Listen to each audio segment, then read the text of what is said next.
కేసీఆర్కు సీఎం రేవంత్ సవాల్ విసిరారు. బీఆర్ఎస్ పాలనలో పాలమూరు జిల్లాకు అన్యాయం చేశారని సీఎం రేవంత్ రెడ్డి మండిపడ్డారు. ఉమ్మడి పాలమూరు జిల్లాను కేసీఆర్ వివక్షతోటి చూశారని, 10 బీఆర్ఎస్ పాలమూరులోని ఒక్క ప్రాజెక్టు పూర్తి చేయలేదంటూ విమర్శించారు. బీఆర్ఎస్ చేతగాని తరాన్ని కాపాడుకునేందుకు తమపై దుష్ప్రచారం చేస్తున్నారంటూ ఆగ్రహం వ్యక్తం చేశారు. మీరు మంజూరు చేసిన ప్రాజెక్టు జిల్లాలో ఒక్కటేనా ఉందా అంటూ కేసీఆర్కు సీఎం రేవంత్ రెడ్డి సవాల్ విసిరారు. ప్రతిపక్షంలో ఉన్న వాళ్ళు ఈరోజు మాట్లాడుతున్నారు, మేమున్నప్పుడు గొప్ప గొప్ప విజయాలు సాధించినము, మీరు వచ్చిన తర్వాత ఈరోజు అన్ని పనులు ఆగిపోయినాయి అని. ఈనాడు ఈ జిల్లాలో ప్రధానంగా నిర్మిస్తున్న ప్రాజెక్టులు, ప్రారంభమైన ప్రాజెక్టులు ఏ ఒక్కటైనా గతంలో 10 సంవత్సరాలు పరిపాలన కొనసాగించిన ఆనాటి తెలంగాణ రాష్ట్ర మొట్టమొదటి ముఖ్యమంత్రి గారు ఒక్క కొత్త ప్రాజెక్ట్ అయినా పాలమూరు జిల్లాకు మంజూరు చేసిండా అని నేను సూటిగా సవాలు విసురుతున్నా. ఈనాడు ఈ జిల్లాలో కడుతున్న ప్రాజెక్టులు, నిర్మాణం అర్ధాంతరంగా ఆగిపోయిన ప్రాజెక్టులు భీమా కావచ్చు, నెట్టంపాడు కావచ్చు, కోయిల్ సాగర్ కావచ్చు, జూరాల కావచ్చు, లేకపోతే పాలమూరు రంగారెడ్డి ఎత్తిపోతలు కావచ్చు, కల్వకుర్తి కావచ్చు, ఈరోజు కట్టిన శ్రీశైలం, పూర్తయిన నాగార్జున సాగర్ కావచ్చు, ఏ ఒక్క ప్రాజెక్ట్ అయినా కల్వకుంట్ల చంద్రశేఖరరావు గారు ముఖ్యమంత్రిగా ఉన్నప్పుడు ఈ జిల్లాకు మంజూరు చేసిండా? మీరు ఒక్కసారి ఆలోచన చేయండి. ఈ ప్రాంతంలో ఉన్న ఏ ఒక్క ప్రాజెక్ట్ అయినా 10 సంవత్సరాల ఆనాటి ప్రభుత్వం ఎందుకు పూర్తి చేయలే? ఇవాళ పొంకనాలు కొడుతున్న మంత్రులు ఆనాడు మంత్రులుగా పనిచేసిండ్రు. ఏ ఒక్క రోజైనా కేసీఆర్ దగ్గరికి వెళ్ళి ఈ ప్రాజెక్టులు పూర్తి చేయి, మా పాలమూరుకు నిధులు ఇవ్వండి అని ఏ ఒక్క రోజైనా అడిగినరా? అడిగే ధైర్యం మీకు ఉన్నదా? కనీసం అనుమతి లేకుండా ముఖ్యమంత్రి గారి దగ్గరికి వెళ్తే ఫామ్ హౌజుల కన్నా మిమ్మల్ని రానిచ్చిండా? ఇవాళ మీరొచ్చి పనులు చేస్తున్న మమ్మల్ని తప్పులు పట్టే ప్రయత్నం చేయడం అంటే మీ చేతగాని తనాన్ని కప్పిపుచ్చుకోవడానికి, ఆ చెత్త ప్రచారాన్ని మా మీద చెయ్యడానికి మీరు ప్రయత్నం చేస్తున్నారు. 75 సంవత్సరాల తర్వాత అదే తట్ట పని, బట్టి పని, పార పని చేసే పాలమూరు బిడ్డకి ఈరోజు రెండవసారి తెలంగాణ రాష్ట్రానికి ముఖ్యమంత్రి అయ్యి ఈ జిల్లా సమస్యల్ని తీర్చే అవకాశం వచ్చింది. వాళ్ళ కడుపు మంట అంతా గదే. మా చేతి కింద, మా చెప్పు కింద ఉండాల్సిన వాళ్ళు, మా మోచేతి నీళ్లు తాగి బతకాల్సిన వాళ్ళు ఈరోజు రాష్ట్రాన్ని నడిపిస్తారా, పాలమూరుకు నిధులను మంజూరు చేస్తారా అని చెప్పి ఇవాళ కుట్రతోని మళ్ళీ మీ దగ్గరకు వచ్చి నాటకాలు మొదలు పెట్టిండ్రు. అందుకే నేనన్నా, ఇవన్నీ కాదు, సభలు పెట్టుడు, ఉపన్యాసాలు ఇచ్చుడు, జబ్బలు జరుచుకున్నాడు కాదు, శాసనసభలోకి రా, చర్చ చేద్దాము, ఎవరు ఏందో ప్రజలకు చెబుదామని శాసనసభలో సవాలు విసిరిన. రోజంతా చర్చ పెట్టిన, నీళ్లు నిజాలు ప్రజలకు వివరించిన. తెలంగాణకు వాళ్ళు ప్రాజెక్టులు తెచ్చుంటే, తెలంగాణ ప్రాజెక్టుల నిర్మాణం పూర్తి చేసి ఉంటే శాసనసభలో మనల్ని అడగడానికి, కడగడానికి వాళ్ళకి అవకాశం ఉండే.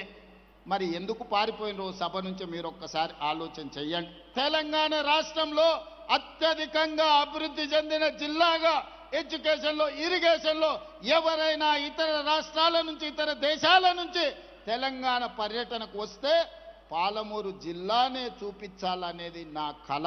ఒకప్పుడు టోనీ బ్లేయర్ వచ్చినా, బిల్ గేట్స్ వచ్చినా, విదేశీ పర్యాటకులు ఎవరు వచ్చినా ఆనాటి ముఖ్యమంత్రులు వాళ్ళను పాలమూరు జిల్లాకు తీసుకొచ్చేటోళ్ళు. ఎందుకయ్యా అంటే మన పేదరికాన్ని చూపించడానికి, మన వెనుకబాటుతనాన్ని చూపించి, అయ్యా మేమందరం వెనుకబడ్డాం, పాలమూరు వాళ్ళు నిరక్షరాస్యతతో కొట్టుమిట్టాడుతున్నాడు, పాలమూరు జిల్లా ప్రజలు వలసలు పోతున్నారు, తినడానికి తిండి లేదు, కట్టుకోవడానికి బట్టలు లేవు, ఈ పేదరికాన్ని చూసి మాకేమైనా బిచ్చమయ్యా అని అడుక్కోవడానికి మనల్ని చూపించేవాళ్ళు. ఇది ఎంత బాధాకరమైన విషయమో ఒక్కసారి ఆలోచన చెయ్యండి. పేదరికాన్ని చూపించడానికి ప్రభుత్వం గ్రాంట్స్ అడగడానికి పాలమూరు జిల్లాను ఒకనాడు చూపించేది. మన పేదరికం కాదు, మన అభివృద్ధిని చూపించాలి, మన చదువులను చూపించాలి, మన విజ్ఞానాన్ని చూపించాలి, మనం కట్టుకున్న ప్రాజెక్టులు చూపించాలి. మన ప్రాంతంలో ఐఐటీలో చదువుకున్న వాళ్ళు, ఐఐఎంలో చదువుకున్న వాళ్ళు, ఐఏఎస్ ఐపీఎస్లు అయిన వాళ్ళను పాలమూరు జిల్లా నుంచి ఈరోజు దేశానికే సేవలు అందిస్తుందని మన అభివృద్ధి చెందిన ప్రాంతంగా మనల్ని చూపించుకోవాలి. కాకినాడలో 18,000 కోట్లతోటి ఏర్పాటు చేయనున్న ఏఎం గ్రీన్ అమోనియా ప్రాజెక్టుకు చంద్రబాబు డిప్యూటీ సీఎం పవన్ కళ్యాణ్ శంకుస్థాపన చేశారు. గ్రీన్ హైడ్రోజన్ వ్యాలీగా ఆంధ్రప్రదేశ్ను తయారు చేస్తామని సీఎం చంద్రబాబు నాయుడు అన్నారు. గ్రీన్ అమోనియా భవిష్యత్తులో పెను మార్పునకు నాంది అని అన్నారు. గ్రీన్ ఎనర్జీ ఉత్పత్తి బాగా పెంచాలని ప్రధాని మోడీని కోరానని తెలిపారు. కాకినాడలో ఏర్పాటయ్యేది ప్రపంచంలోని అతిపెద్ద గ్రీన్ అమోనియా పరిశ్రమ. 2027 జూన్ నాటికి మొదటి దశ ఉత్పత్తి ప్రారంభమవుతుంది అన్నారు.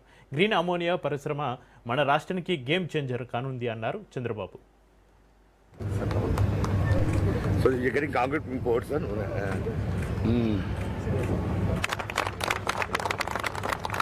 టెక్నాలజీస్ మారిపోయినాయి. సెకండ్ బటన్ సార్ అది కూడా సార్ అంతగా ఆగిందండి అది కూడా రేపు కానీ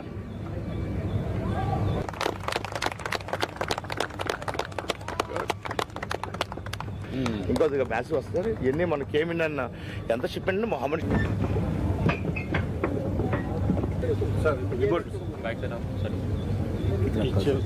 ఈ ఎనర్జీని ఏ విధంగా కన్వర్ట్ చేస్తున్నారు, ఆ నైట్రోజన్స్ ని గౌరవ ముఖ్యమంత్రి గారు చేతుల మీదుగా ఎలక్షన్ సెరమనీకి పై ఆంధ్రప్రదేశ్ రాష్ట్ర ముఖ్యమంత్రి వర్యులు శ్రీ నారా చంద్రబాబు నాయుడు గారు ప్రపంచంలోనే మొట్టమొదటిసారిగా లార్జెస్ట్ గ్రీన్ అమోనియా మన తెలుగువాడు అనిల్ అదే మరి మహేష్ కలిసి ఏఎం గ్రీన్ కో ఈ రోజు ఏర్పాటు చేస్తున్నారంటే ఇది ఒక చరిత్ర. 2025 జనవరి 6వ తేదీన గ్రీన్ అమోనియాకి గ్రీన్ సిగ్నల్ ఇచ్చాం. ఈ రోజు నాకు ఏమాత్రం అనుమానం లేదు 2027 మిడ్ కంతా మే జూన్ కంతా కూడా మొదటి ప్రొడక్షన్ కాకినాడ నుంచి స్టార్ట్ అవుతుంది. 0.5 మిలియన్ టన్స్. ఇది ఒక చరిత్ర. ఒకప్పుడు చరిత్ర రాస్తే ఎవరో చేస్తే మనం చూసేవాళ్ళం, కానీ ఈ రోజు చరిత్ర తిరగ రాయడంలో తెలుగువాడు ముందున్నాడంటే గర్వపడుతున్నా, సంతోషిస్తున్నా. నిన్నే ప్రధానమంత్రి నరేంద్ర మోడీ గారు జర్మన్ ఛాన్సలర్ గారు ఎంఓయు చేశారు. ఆ ఎంఓయు ప్రకారం కాకినాడలో గ్రీన్ అమోనియా ప్లాంట్ కూడా వస్తుంది. మనం ఇక్కడి నుంచి సప్లై చేస్తున్నాం. చాలా మందికి అనిపిస్తుంది అమోనియా ఏదైతే ఉంది మనం అంతా కూడా యూరియా వేస్తా ఉంటాం కాబట్టి ఇది మామూలు అనుకుంటున్నాం, కానీ ఇది ఒక పెను మార్పు అనే విషయం మీరు గుర్తుపెట్టుకోవాల్సిన అవసరం ఉంది. ఇప్పటి వరకు ప్రపంచం మొత్తం బొగ్గు, చమురు, సహజ వాయువుతోనే సాంప్రదాయ ఇంధనాలపైన ఆధారపడ్డారు. అయితే దీనివల్ల అభివృద్ధి జరిగింది, కానీ పర్యావరణానికి పెద్ద ముప్పు వచ్చింది. టెంపరేచర్ పెరిగింది. టెంపరేచర్ పెరిగిన తర్వాత పర్యావరణం సమతుల్యాలన్నీ పూర్తిగా పోయే పరిస్థితి వచ్చింది. ఇలాంటి అనేకమైనటువంటి సమస్యలు వస్తున్నాయి. అందుకనే ఇటీవల కాలంలో యూరోప్ అయితే చాలా స్పష్టంగా నిర్ణయం చేసి దీనికి ముందుకు పోవాలని చెప్పి ఒక నిర్ణయం చేయడం, దానికి అనుకూలంగా మన ప్రధానమంత్రి 500 గిగావాట్లు గ్రీన్ ఎనర్జీ ఉత్పత్తి చేయాలని ఒక నిర్ణయం. కూటమి ప్రభుత్వంలో పరిశ్రమలకు పెద్దపీట వేస్తున్నామని డిప్యూటీ సీఎం పవన్ కళ్యాణ్ అన్నారు. గత ప్రభుత్వ పారిశ్రామికవేత్తలను వేధించారని పవన్ విమర్శించారు. కాకినాడకు 64,000 కోట్ల పెట్టుబడులు భవిష్యత్తులో రానున్నాయన్నారు. రెన్యూవబుల్ ఎనర్జీ రంగంలో అనేక ప్రాజెక్టులు వస్తున్నాయన్నారు. 8,000 మందికి ప్రత్యక్షంగా ఉపాధి దొరుకుతుందని తెలిపారు. ఇక ఏపీని అగ్రగామిగా నిలిపేందుకు కూటమి ప్రభుత్వం పనిచేస్తుంది అన్నారు. దిశగా ఒక మనిషి కళల కంటే తప్ప ఏమీ సాధించలేరు. యూకేలో ఉంటూ విద్యార్థిగా ఇక్కడికి వచ్చి కేవలం సూట్ కేసులో ఒక జత బట్టలు, గుండెల నిండా కళలు తప్ప ఆ వ్యక్తికి ఏలు. కానీ ఈ రోజు ఆయన సాధించిన విజయాలు చూస్తుంటే కాకినాడలో పుట్టి పెరిగిన వాడు ఇక్కడి నుంచి వెళ్ళి ఈ స్థాయిలో తిరిగి తన పుట్టిన స్థలానికి, ఆంధ్ర రాష్ట్రానికి, భారతదేశానికి చేస్తున్నందుకు మనస్ఫూర్తిగా వారికి నా హృదయపూర్వక అభినందనలు తెలియజేస్తున్నాను. గౌరవ ముఖ్యమంత్రి గారు పదే చెప్తా ఉంటారు, గవర్నమెంట్ అనేది కంటిన్యూ, ఒక గవర్నెన్స్ అనేది ఒక కంటిన్యూటీ. అది ప్రభుత్వాలు మారచ్చు, పార్టీలు మారచ్చు, కానీ ప్రభుత్వం మటుకు స్థిరంగా ఉంటుంది. గత ప్రభుత్వాల్లో ముఖ్యంగా ప్రత్యేకించి గత ప్రభుత్వంలో పారిశ్రామికవేత్తలకి ఎలాంటి ఇబ్బందులు ఉన్నాయో అలాంటివి తెలుసు.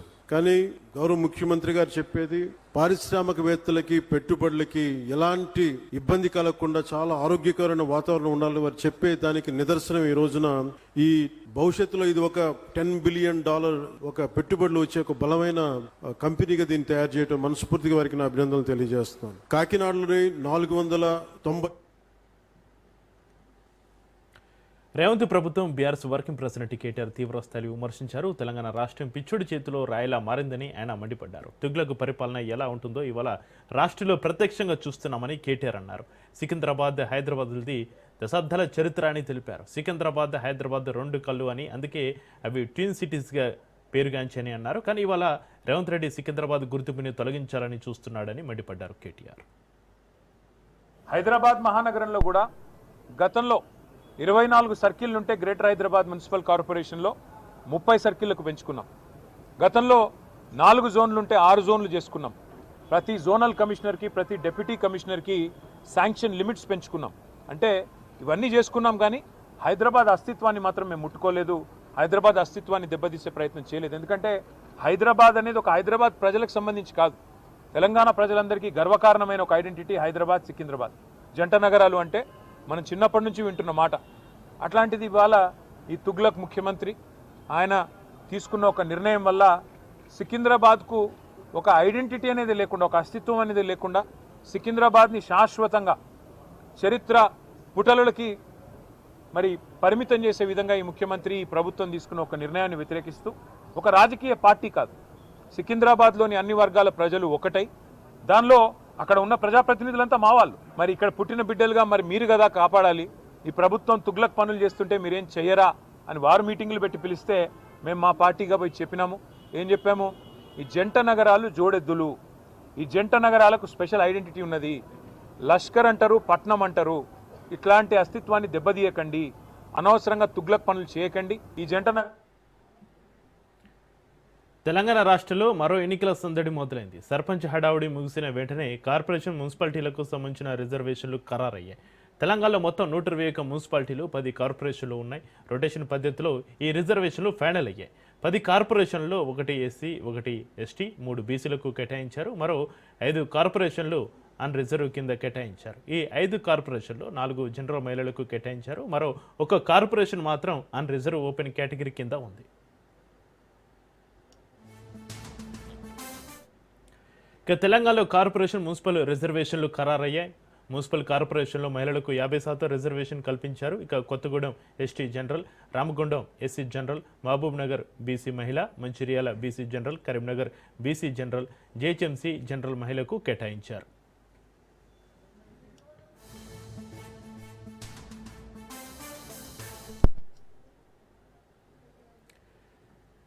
బీజేపీ మున్సిపల్ ఎన్నికల విజయ సంకల్ప సమ్మేళనం నిర్వహించారు. ఈ కార్యక్రమంలో బీజేపీ చీఫ్ రామచంద్రరావు, కేంద్ర మంత్రులు కిషన్ రెడ్డి, బండి సంజయ్, ఎంపీలు ఈటల, నగేష్, ఎమ్మెల్యేలు, ఎమ్మెల్సీలు పాల్గొన్నారు. ఇక మున్సిపల్ ఎన్నికలకు బీజేపీ సిద్ధంగా ఉందని రామచంద్రరావు తెలిపారు. ఇటీవల జరిగిన సర్పంచ్ ఎన్నికల్లో పార్టీ కార్యకర్తలు చూపిన కృషిని ఆయన అభినందించారు.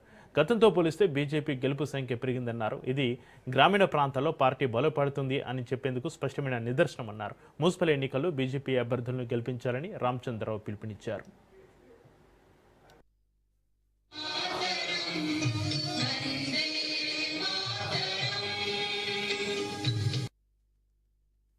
చాలా తొందరలోనే మనందరం కూడా మున్సిపల్ సంబంధించిన నోటిఫికేషన్ మనం ఈ యొక్క ప్రభుత్వం నుంచి ప్రకటించబడుతుందని ఒక సమాచారం అందరికీ ఉన్నది. ఎప్పుడు ఎన్నికలు వచ్చినా మనము భారతీయ జనతా పార్టీ తయారై ఉంటుందని చెప్పేసి కూడా మనందరం కార్యకర్తలు కూడా సంకల్పంతో ఇక్కడ ఈ విజయ సంకల్ప సభలో మనందరం కూడా సమావేశమైనాం. మిత్రులారా, ఈ మధ్య కాలంలోనే తెలంగాణలో గ్రామీణ ప్రాంతాల్లో సర్పంచ్ల ఎన్నికలు జరిగినాయి. మొట్టమొదటిసారిగా తెలంగాణలో మనం 1000 సర్పంచ్ దాకా గెలిచినాం, 10,000 వార్డు మెంబర్ గెలిచినాం, 1200 నుంచి 1500 మధ్యన మనం ఉప సర్పంచ్లు గెలిచినాం. మనం పోటీ చేసింది కేవలం 5,000 మాత్రమే. గతంలో 150 నుంచి ఈ రోజు 1000 సర్పంచ్లు గెలిచినామంటే గ్రామీణ ప్రజల్లో కూడా భారతీయ జనతా పార్టీకి ఆదరణ పెరుగుతున్నదనే విషయాన్ని మనం గుర్తుంచుకోవాలి. కానీ కాంగ్రెస్ పార్టీ కూడా గత 2 సంవత్సరాల నుంచి ఈ రాష్ట్రంపై రాబోయే మున్సిపల్ ఎన్నికలు కాంగ్రెస్, మజ్లిస్, బీఆర్ఎస్ కుట్రలను చిత్తు చేసి అత్యధిక స్థానాలను కైవసం చేసుకుంటామని కేంద్ర మంత్రి బండి సంజయ్ అన్నారు. మున్సిపల్ ఎన్నికల్లో బీజేపీకి ఒక్క ఛాన్స్ ఇవ్వాలని ప్రజలకు ఆయన విజ్ఞప్తి చేశారు. తమకు అవకాశం ఇస్తే మున్సిపాలిటీ, కార్పొరేషన్లో అభివృద్ధి అంటే ఏంటో చూపిస్తామన్నారు. రాష్ట్రంలో అత్యధికంగా కార్పొరేషన్లు, మున్సిపాలిటీలు గెలిపిస్తే కేంద్రం నుంచి అధిక నిధులు తెస్తామన్నారు. అవసరమైతే సిఎస్ఆర్ నిధులు తెచ్చి బీజేపీ పాలిత మున్సిపాలిటీలు, కార్పొరేషన్లు అభివృద్ధి చేస్తామన్నారు. అడిగినా బీఆర్ఎస్ పార్టీ అడిగినా ఎవరు అడిగినా కూడా అర్బన్ లో ఎవరికి అనుకూలంగా ఉంటుందంటే భారతీయ జనతా పార్టీ అంటారు. కాబట్టి ఇప్పుడు తెలంగాణ రాష్ట్రంలో జరిగే ఎన్నికలు కూడా సేమ్ అదే పరిస్థితి. గ్రౌండ్ లో బీఆర్ఎస్ లేదు.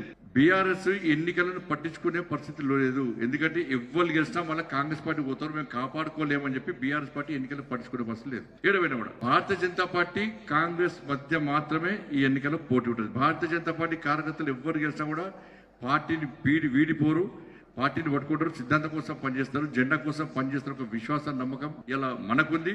మనకంటే ఎక్కువ కాంగ్రెస్ వాళ్ళు బీఆర్ఎస్ లకు ఉన్నది. కాబట్టి ఈ ఎన్నికలు తెలంగాణ రాష్ట్రంలో కాంగ్రెస్ వర్సెస్ బీజేపీ మధ్య జరిగే ఎన్నికలు మాత్రమే. వేరే దీనికి బీఆర్ఎస్ పార్టీ ఉండే పరిస్థితి లేదు. ఇలా 14th finance, 15th finance, Amrit పైసలు గాని, స్మార్ట్ సిటీ పైసలు గాని, స్వచ్ఛ భారత్ మిషన్ పైసలు గాని, ప్రధానమంత్రి ఆవాస్ యోజన గాని, గరీబ్ కళ్యాణ్ అన్న యోజన గాని, ఉజ్వల పథకం గాని, ఇట్లా అన్ని శ్మశాన వాటికల పైసలు గాని. తెలంగాణలో మున్సిపల్ ఎన్నికల నేపథ్యంలో ప్రభుత్వం కీలక నిర్ణయం తీసుకుంది. రాష్ట్రంలో 20 మంది ఐపీఎస్ అధికారులను బదిలీ చేసింది. ఐపీఎస్లను బదిలీ చేస్తూ సిఎస్ రామకృష్ణారావు ఉత్తర్వులు జారీ చేశారు. లాజిస్టిక్ ఐజీగా గజరావు భూపాల్, విజిలెన్స్ డీఐజీగా అభిషేక్ మహంతి, సిఐఎస్ఎల్ డీఐజీగా R Bhaskaran, future city additional సిపిగా చంద్ర దీప్తి, సైబరాబాద్ డీసీపీ అడ్మిన్గా అన్నపూర్ణ, ఇంటెలిజెన్స్ ఎస్పీగా అపూర్వరావుకు బాధ్యతలు ఇస్తూ ప్రభుత్వం ఉత్తర్వులు జారీ చేసింది.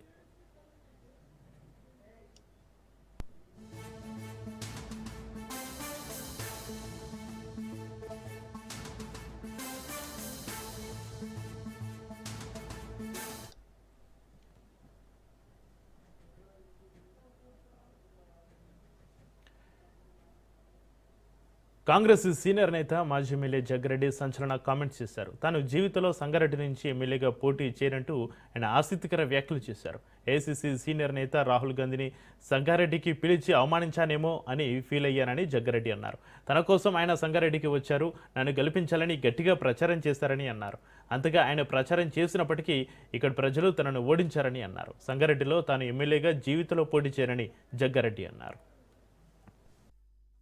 ఇన్సల్ట్ చేసిన ఫీలింగ్ ఉన్నా, అందుకే ఇక సంగారెడ్డిల జీవితంలో ఎమ్మెల్యేగా పోటీ చేయొద్దని డిసైడ్ చేసుకున్నా. ఇక చెయ్య సంగారెడ్డి నియోజకవర్గంలో జీవితంలో ఎమ్మెల్యేగా పోటీ చేయ.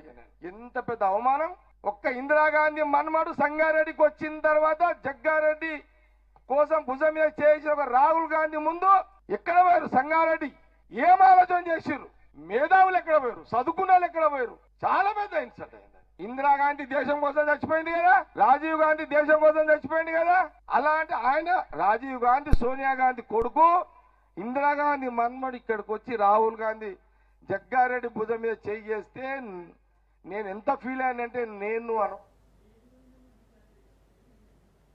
వెనిజులాపైన ట్రంప్ దుశ్చర్యలను ప్రధాని నరేంద్ర మోడీ ఖండించాలని సిపి నేత నారాయణ ఘాటు వ్యాఖ్యలు చేశారు. మోడీ సర్కార్ అర్థలేని విదేశాంగ విధానాల వల్ల దేశంలో రాజ్యాంగ సంక్షోభం వస్తుందని అన్నారు. ఆపరేషన్ కగారు పేరుతోటి కేంద్ర ప్రభుత్వం మావోయిస్టులపై యుద్ధం ప్రకటించిందని అన్నారు. కానీ నక్సలిజాన్ని అణచివేయడం సాధ్యం కాదని కామెంట్ చేశారు. దండకారణ్యాల్లో విచ్చలవిడిగా బూటకు ఎన్కౌంటర్లకు తెగబడుతూ అక్కడున్న విలువైన ఖనిజ సంపదను దోచుకోవడానికి కుట్రలు చేస్తున్నారని ఆరోపించారు. ఇక నదీ జలాల విషయంలో తెలుగు రాష్ట్రాల ముఖ్యమంత్రులు ఒకే దగ్గర కూర్చొని సామరస్యంగా పరిష్కరించుకోవాలని సిపి నారాయణ సలహా ఇచ్చారు.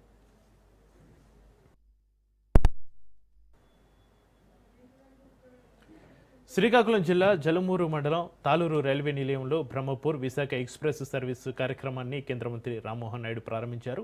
కేంద్ర ప్రభుత్వం ఎంతో ప్రతిష్టాత్మకంగా తీసుకున్న రైల్వే అండర్ పాస్ వంతెనలో నీరు నిల్వ లేకుండా బృహత్తర ప్రణాళికను రూపొందిస్తున్నట్లుగా రామ్మోహన్ నాయుడు అన్నారు. హైవే, రైల్వే, పోర్టు, విమానాశ్రయం వంటి రంగాలతో పాటుగా జిల్లాను అభివృద్ధి చేయాలనేదే తమ లక్ష్యమని తెలిపారు.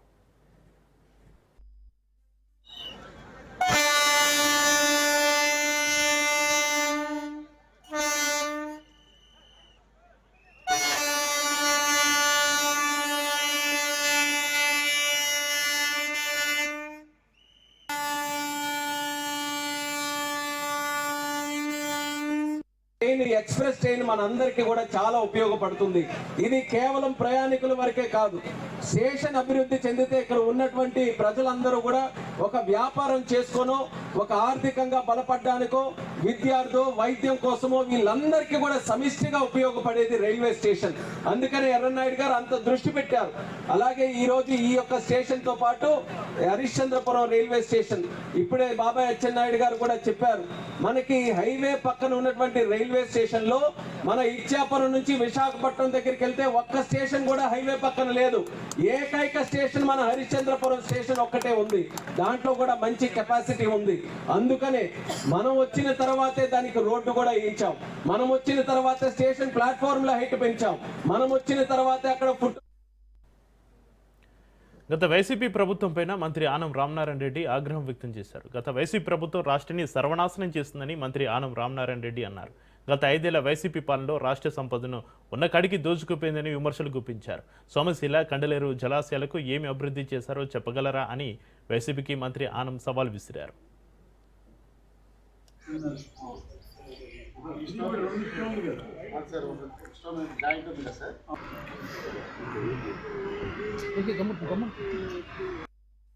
మేము అభివృద్ధి చేయలేదు, ఇంకొక పార్టీ అభివృద్ధి చేయడానికి లేదు.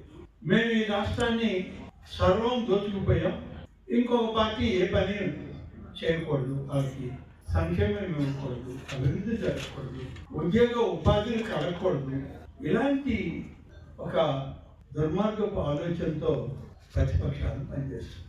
ఇటీవల సోమశిల మీద దండయాత్ర, కండలేరు రిజర్వాయర్ మీద దండయాత్ర. నేను అడుగుతున్నా, జిల్లా పార్టీని కానీ రాష్ట్ర పార్టీని కానీ ప్రతిపక్షంలో ఉన్నవారు, ఎందుకు ప్రాజెక్టుల మీద మేము దండయాత్ర?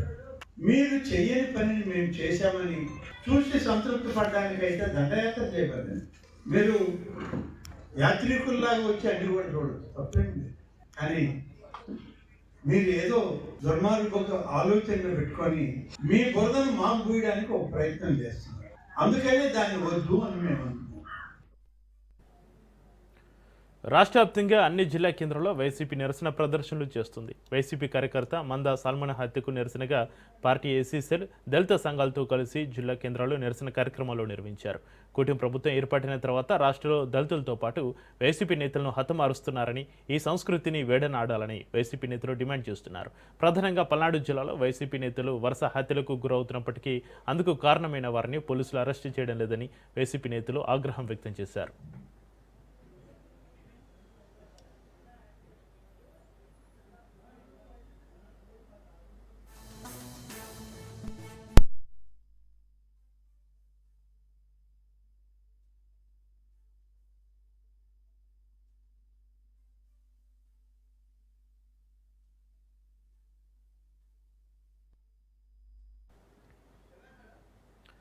సల్మాన్ హత్యకు నిరసనగా ఏపీ వ్యాప్తంగా వైసీపీ ఆందోళనలు చేపట్టింది. పల్నాడు జిల్లాలో వైసీపీ నేతలు నిరసనలు చేశారు. కూటమి పాలనపైన మాజీ మంత్రి విడుదల రజని ఆగ్రహం వ్యక్తం చేశారు. ఆంధ్రప్రదేశ్లో రెడ్ బుక్ రాజ్యాంగం నడుస్తుందని మాజీ మంత్రి విడుదల రజని అన్నారు. ఒక గుర్జాలోనే 18 నెలల్లో 7 ప్రభుత్వ హత్యలు జరిగాయన్నారు.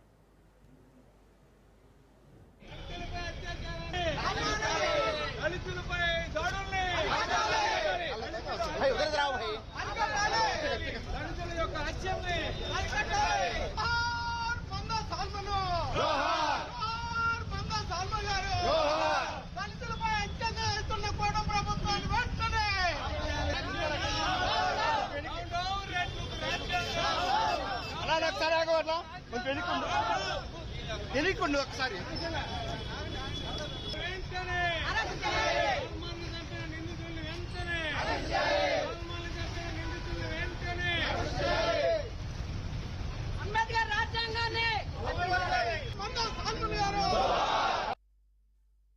మన పల్నాడు జిల్లా పిన్నెలి గ్రామంలో ముందా సాల్మన్ అనేటువంటి ఒక దళితుడిని దారుణంగా, మానుషంగా, ఎంత మూర్ఖంగా అక్కడ ఉన్నటువంటి టీడీపీ నాయకులు అతన్ని రాడ్లతో తల మీద కొట్టి చంపడం మీరందరూ కూడా చూశారు.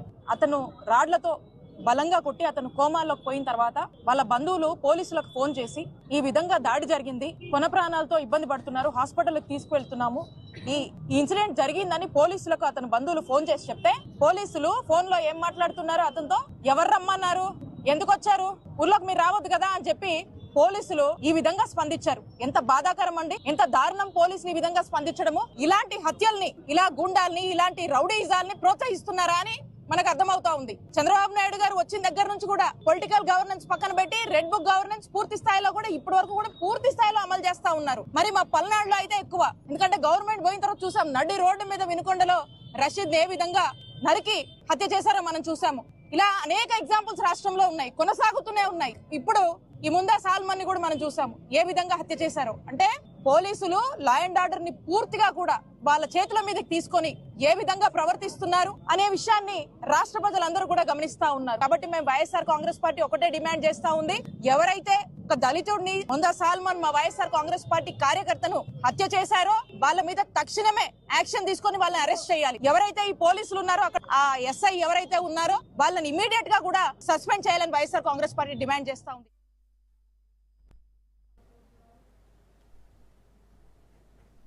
ఏపీ లిక్కర్ కేసులో కీలక పరిణామం చోటు చేసుకుంది. వైసీపీ నేత విజయసాయిరెడ్డికి ఈడీ నోటీసులు జారీ చేసింది. ఈ నెల 22న విచారణకు రావాలంటూ నోటీసులు ఇచ్చింది.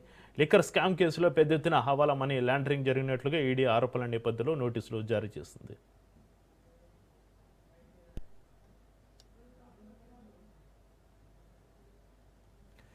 ఛత్తీస్గఢ్లో మరో ఎన్కౌంటర్ జరిగింది. బీజాపూర్ నేషనల్ పార్క్ అటవీ ప్రాంతంలో భద్రతా బలగాలు మావోయిస్టులకు మధ్య ఎదురుకాల్పులు జరిగాయి. మావోయిస్టు కీలక నేత పాపారావు టార్గెట్గా భద్రతా బలగాలు కుంబింగ్ నిర్వహించాయి. ఎన్కౌంటర్లో 2 మావోయిస్టులు మృతి చెందారు. మావోయిస్టు పాపారావుతో పాటుగా మరో మావోయిస్టు నేత మృతి చెందారు. ఘటనా స్థలంలో 2 AK-47 ఆయుధాలను భద్రతా బలగాలు స్వాధీనం చేసుకున్నాయి. ప్రస్తుతం ఎదురుకాల్పులు కొనసాగుతున్నాయి.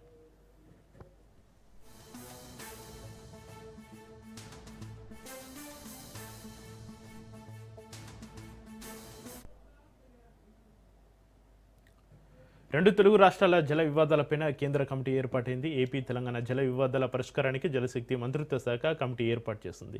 ఈ నెల 30న కమిటీ తొలి సమావేశం జరగనుంది. ఈ మేరకు కమిటీ సభ్యులకు కేంద్ర జల సంఘం సమాచారం ఇచ్చింది. కేంద్ర జల సంఘం చైర్మన్ నేతృత్వంలో కమిటీ పనిచేయనుంది. ఏపీ తెలంగాణ అధికారులతో పాటుగా కృష్ణా గోదావరి బోర్డుల చైర్మన్లు కమిటీలో సభ్యులుగా ఉంటారు. మొత్తం 12 మందితో కమిటీ ఏర్పాటైంది. గోదావరి వరద జలాల వినియోగంపైన కీలక చర్చ జరగనుంది.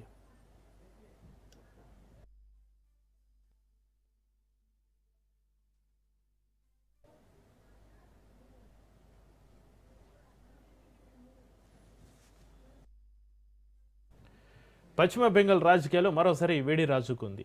మాల్దా వేదికగా జరిగిన భారీ బహిరంగ సభలో ప్రధాని మోడీ, సీఎం మమతా బెనర్జీ నేతృత్వంలోని టీఎంసీ ప్రభుత్వంపైన నిప్పులు చెరిగారు. ఆమె వల్లనే బెంగాల్లో అభివృద్ధి కుంటిపడిందని, రాష్ట్రానికి ఇప్పుడు కావాల్సింది కేవలం మార్పు కాదు, నిజమైన మార్పు అంటూ మోడీ పిలుపునిచ్చారు. తూర్పు భారతదేశంలో ఇన్నాళ్ళు సాగుతున్న విభజన రాజకీయాలకు స్వస్తి పలకాల్సిన సమయం ఆసన్నమైంది అన్నారు. బెంగాల్లో మార్పు రావాలంటే బీజేపీ ప్రభుత్వం రావాలన్నారు.